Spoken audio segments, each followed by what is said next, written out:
श्री सद्गुरु महाराज की जय। पुस्तक भक्ति बिनु नहीं निस्तरे। पूज्यपाद महर्षि हरिनंदन परमहंस जी महाराज। श्वास श्वास में नाम सुमिर ले। धर्मानुरागी सज्जन वृंद, माताओं एवं बहनों, यह बात निर्विवाद है कि सभी लोगों के मन में सुख पाने की चाह रहती है। इस चाह की पूर्ति के लिए लोग अनेक तरह के प्रयत्न करते हैं। धन संपत्ति, भोग सामग्रियां, पद प्रतिष्ठा, राजपाट आदि की प्राप्ति में लोगों को सुख का बोध होता है। इसी कारण सुख के इच्छुक व्यक्ति इन सभी पदार्थों को प्राप्त करने का प्रयत्न करते हैं, पर इन वस्तुओं को प्राप्त कर आज तक कोई भी व्यक्ति पूर्ण रूप से सुखी नहीं हो पाए, क्योंकि इन सभी वस्तुओं के साथ भय, आपदाएं, शोक, संताप तथा अनेक तरह की चिंताएं लगी रहती हैं।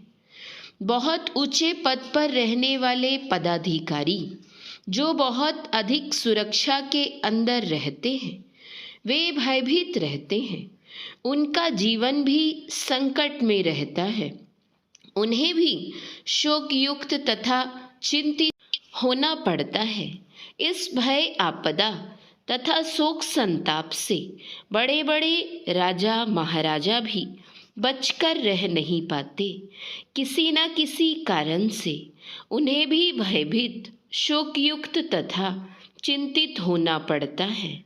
जहाँ भय, आपदा तथा शोक, संताप आदि है, भला वहाँ सुख का बोध कैसे हो सकता है। भगवान बुद्ध के समय में एक राजा अपना राज्य त्याग कर भिक्षु के रूप में वन में रहकर ध्यान भजन किया करते थे। भजन ध्यान करने में उन्हें सुख मालूम पड़ने लगा। एक दिन उनके मुख से अनायास यह उद्गार निकल पड़ा कि आह, सुख यह है। उनके इस कथन को दूसरे भिक्षु लोग समझ नहीं पाए। उन भिक्षुओं ने भगवान बुद्ध से जाकर कहा, भंते, भिक्षु के रूप में जो राजा यहाँ रह रहा है, वह अपने पूर्व सुख को याद कर आह भर रहा है।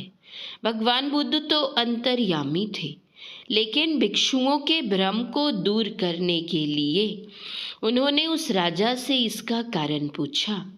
उस राजा ने कहा, भगवन, जब तक मैं राजा बनकर अपने राजभवन में था, तब तक बहुत अधिक सुरक्षा के अंदर रहने पर भी मन में शंका बनी रहती थी कि दूसरे राजा मेरे राज्य को हड़प न ले।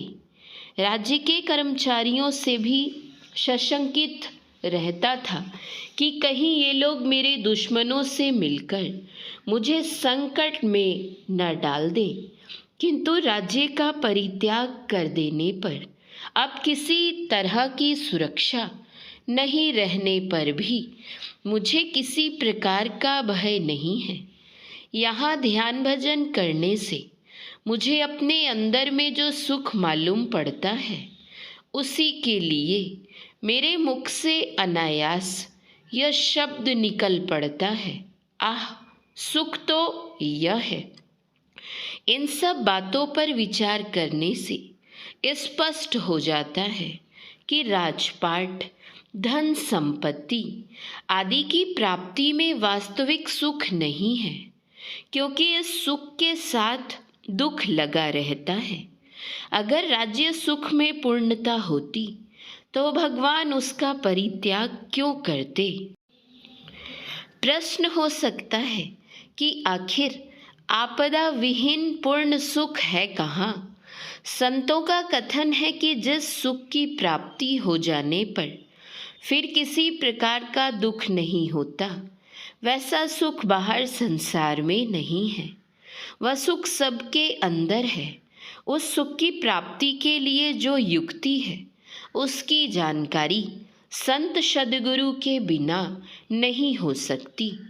परमाराध्य गुरुदेव की वाणी में आया है, बिन दया संतन की में ही जानना इस राह को, हुआ नहीं होता नहीं वो, होनहारा है नहीं। इसलिए संत सद्गुरु से युक्ति जानकर अपने अंदर में सुख की खोज करनी चाहिए। उस सुख की प्राप्ति के बाद फिर दुख नहीं होता। संतों का यह परम कल्याणकारी ज्ञान केवल सुनने के लिए नहीं है, बल्कि सुनकर अपने आचरण में उतारने के लिए है। इस ज्ञान को जब अपने आचरण में उतारेंगे तो क्या मिलेगा? संतों का कहना है कि साधक को अपने अंदर में चौक चांदनी तारे झलके, वर्णत मनत न जात गने, यही घट चंदा यही घट सूर, यही घट बाजे अनहद तूर की प्राप्ति होती है। संत दुल्हन दास जी महाराज कहते हैं, चलो चढ़ो मन यार महल अपने, अपने महल पर चढ़ो, हीरा रतन जड़ाव जड़े जहाँ मोतिन कोटि कितान बने।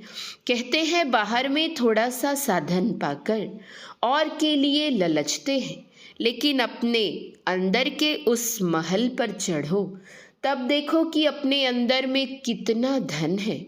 उसका कोई लेखा जोखा नहीं, उसकी कोई गणना नहीं। उस धन के संबंध में संत कबीर साहब ने कहा है, लाल लाल सब कोई कहे, सबकी गाठी लाल, गाठी खोली के परखे नाही, तासु भयो कंगाल। सबके अंदर में वह लाल छिपा हुआ है, लेकिन वह कहाँ पर है? लाल लाल सब कोई कहे, सबकी गाठी लाल। सबके गांठ में वह लाल छिपा हुआ है, पर गांठी खोल के परखे नाही, तासु भयो कंगाल। उसे खोलकर नहीं देखते, इसीलिए कंगाल बने हुए हैं। क्या कहें कि उसे गांठ खोलना ही नहीं आता। वह गांठ क्या है? जड़ चेतन की गांठ पड़ी हुई है। उस गांठ को हम खोल नहीं पाते हैं, इसलिए वह लाल नहीं मिलता है और हमें लाल की पहचान भी नहीं है। नहीं पहचानने के चलते जो लाभ होना चाहिए वह नहीं हो पाता है। एक कथा है, एक किसान था, वह बड़ा गरीब था। उसका खेत नदी के किनारे था। वह फसल की रखवाली के लिए खेत में मचान बनाकर रहता था। वह पक्षियों को उड़ाने के लिए अपने पास कुछ कंकड़ रख लिया करता था। एक दिन वह नदी के किनारे गया हुआ था। नदी का किनारा पानी के तीव्र बहाव के कारण कट गया था। उसे वहाँ मिट्टी की दरार में एक घड़ा दिखाई पड़ा। उस घड़े में बहुत से सुंदर पत्थर पड़े थे। वह बहुत हर्षित हुआ। उसने सोचा कि पक्षियों को उड़ाने के लिए कंकड़ पत्थर चुनकर लाना पड़ता था, अब इसी से उड़ाया करेंगे। वह घड़े को उठाकर अपने खेत में ले आया। पक्षियों के आने पर वह घड़े के पत्थर से ही उन्हें उड़ाने लगा। पक्षियों को उड़ाने के क्रम में उसने बहुत से पत्थर फेंक दिए। प्रतिदिन उसकी धर्मपत्नी उसके लिए भोजन लेकर खेत पर ही आ जाती थी। एक दिन उसकी धर्मपत्नी के साथ उस किसान का लड़का भी खेत पर आया। वह उम्र में बहुत छोटा था। उसने घड़े में रखे एक पत्थर को अपने पास रख लिया। जब वह लड़का अपनी माँ के साथ घर लौटा तो उसी पत्थर से खेलने लगा। संयोगवश उसी होकर एक जौहरी जा रहा था। उसने देखा कि किसान के लड़के के हाथ में कीमती पत्थर है। वह उस लड़के का ठिकाना पूछकर उसके घर जा पहुंचा। उसकी माँ से जौहरी की भेंट हो गई। जौहरी ने उससे कहा कि देखो, आपके लड़के के हाथ में जो पत्थर है उसका मूल्य मैं 1 लाख रुपए दूंगा, आप वो पत्थर मुझे दे दें। किसान की पत्नी इतने रुपयों की बात सुनकर काफ़ी हर्षित हुई। उसने रुपए लेकर पत्थर जौहरी को दे दिया। किसान जब घर आया तो उसकी धर्मपत्नी ने इतने सारे रुपए दिखाते हुए सारी कहानी विस्तार से सुनाई। किसान को बड़ा पश्चाताप होने लगा। वह सोचने लगा कि एक पत्थर की कीमत यदि 1 लाख रुपए मिले तो हमारे पास तो पूरे एक घड़ा पत्थर था। हमने सारे पत्थर पक्षियों को उड़ाने में फेंक दिए। वह किसान दौड़ता हुआ अपने खेत पर गया। उसे उम्मीद थी कि फेंके गए 2-4 पत्थर शायद और मिल जाएं, पर उसे वहाँ एक भी पत्थर नहीं मिला। वह जिस पत्थर को फेंकता था वह नदी के पानी में चला जाता था। पत्थर नहीं मिलने पर उसके पश्चाताप की सीमा नहीं रही। जानकारी के अभाव में उसने कीमती पत्थरों को कंकड़ समझकर पानी में फेंक दिया। अगर उसे पहले जानकारी मिल जाती तो वह अपार संपत्ति का मालिक हो गया होता।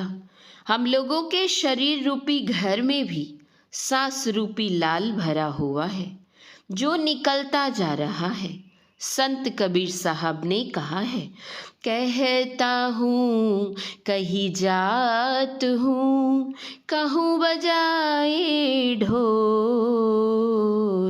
श्वासा खाली जात है 3 लोक को मोल। यह श्वास खाली जा रहा है, इसकी बहुत अधिक कीमत है, लेकिन हम इसकी कीमत जानते नहीं हैं। हम इसकी कीमत जाने।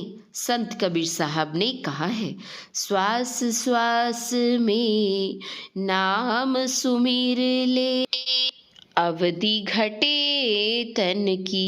एक एक सांस कितनी कीमती है। तुम्हारे जीवन की अवधि घट रही है, इसे प्रभु स्मरण के काम में ले आओ। यह तुम्हें राम के राज में पहुंचा देगा, जहां दैहिक दैविक और भौतिक ताप नहीं होते हैं। श्री सद्गुरु महाराज की जय। संतमत के वर्तमान आचार्य पूज्यपाद महर्षि हरिनंदन परमहंस जी महाराज का यह प्रवचन अखिल भारतीय संतमत सत्संग के 91वां वार्षिक अधिवेशन के शुभ अवसर पर कटिहार नगर में हुआ था। श्री सद्गुरु महाराज की जय। पुस्तक गुरुदेव के मधुर संस्मरण। लेखक छोटे लाल दास। संतन की गति गोई। गुरुदेव का व्यक्तित्व तो बड़ा रहस्यमय था। वे अपने महिमा को छिपाए रखते थे। उनकी अंतर्गति को पकड़ पाना आसान नहीं था। वे कभी फूल से भी अधिक कोमल हो जाते थे और कभी वज्र से भी अधिक कठोर। अवसर आने पर वे प्रिय से प्रिय व्यक्ति को भी फटकार लगाने में हिचकते नहीं थे। वे कभी किसी की प्रार्थना स्वीकार कर लेते थे तो कभी किसी की प्रार्थना ठुकरा भी देते थे। मांगने पर कभी किसी को आशीर्वाद दे देते थे और कभी किसी को डांट फटकार लगाकर भगा भी देते थे।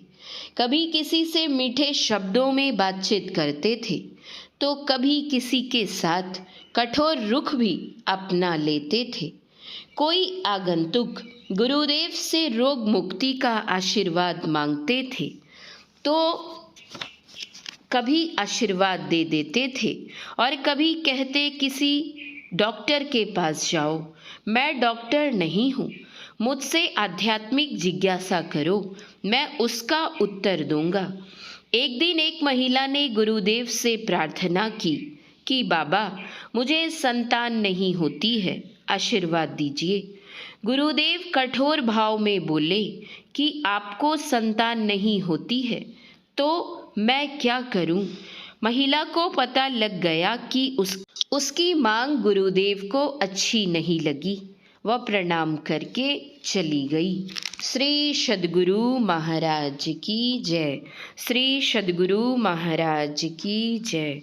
श्री सद्गुरु महाराज की जय।